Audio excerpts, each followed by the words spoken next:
When we talk about mixing skin tones, some people think that there's just this magical formula to mixing the perfect skin tone, and there really isn't.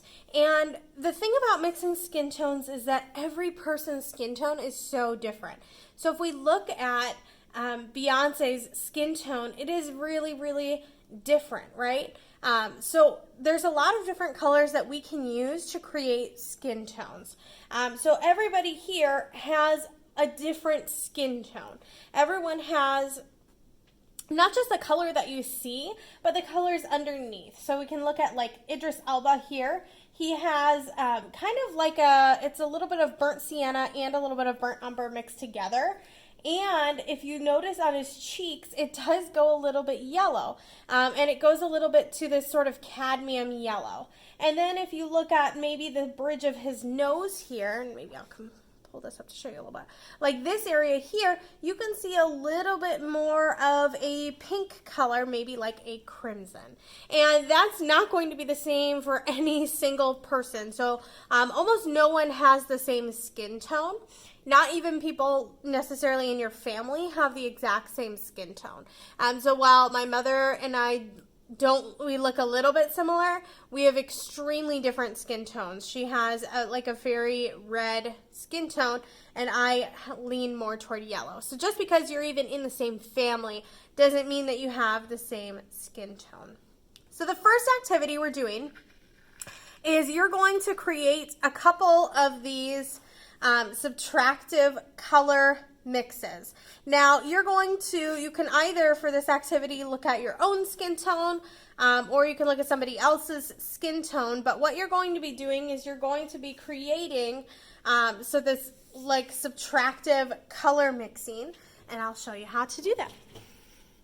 Some good colors to use for color mixing and for skin tones. I find titanium white, burnt umber, burnt sienna, cadmium yellow, cadmium red, ultramarine, crimson, and yellow ochre to be kind of the foundation of most people's skin tone. So some sort of mix of these creates a really good skin tone. So when we do subtractive color mixing, you're going to be looking at what sort of undertones do you have. I find some of the best color mixing to be like burnt sienna and yellow ochre, burnt sienna and crimson, or I really like burnt umber and crimson together. Crimson being a cool red and burnt umber being a cool brown is great for someone with a cool skin tone. Burnt sienna being a warm red and yellow ochre being a warm yellow, and same with cadmium yellow. These create really nice warm skin tones. Burnt sienna and crimson they work for a lot of people's skin tones because they meet in the middle. Burnt sienna being a warm red, crimson being a cool red, and when they meet in the middle, they create a really interesting amount of skin tones. So I'm going to start out with burnt sienna and crimson together. So I'm going to actually show you how to do this part. All right, so I'm starting with burnt sienna here. If I need a little more oil, I can grab it. I want it to be nice and smooth. So whatever burnt sienna I'm using, I want it to be nice and smooth.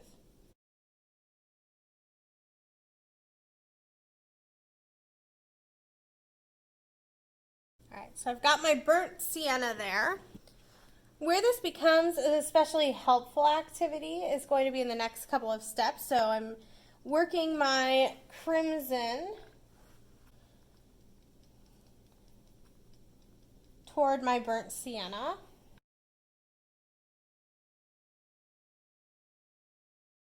And now I'm starting to work it into the burnt sienna. So they should be mixing together right in the middle in sort of a gradient.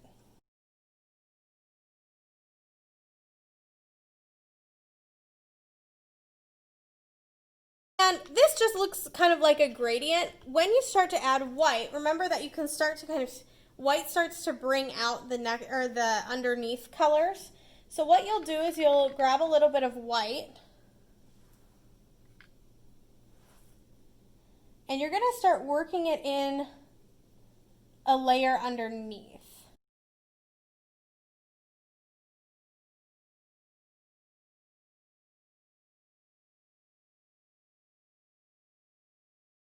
So I've got my white stripe here, and you can see it's starting to sort of pick up the other colors. And what I'm going to do is I'm actually going to start blending it a little bit more into my next round of colors. And what I'm doing is that with the white, I'm creating a sort of gradient of color all the way across. So if you're really at a loss and you're painting someone's skin tone, adding a little bit of white to those colors in a gradient pattern and then kind of blending it up all the way into the color itself is going to help you kind of figure out, it's going to give you a lot of options for like where their skin tone could be.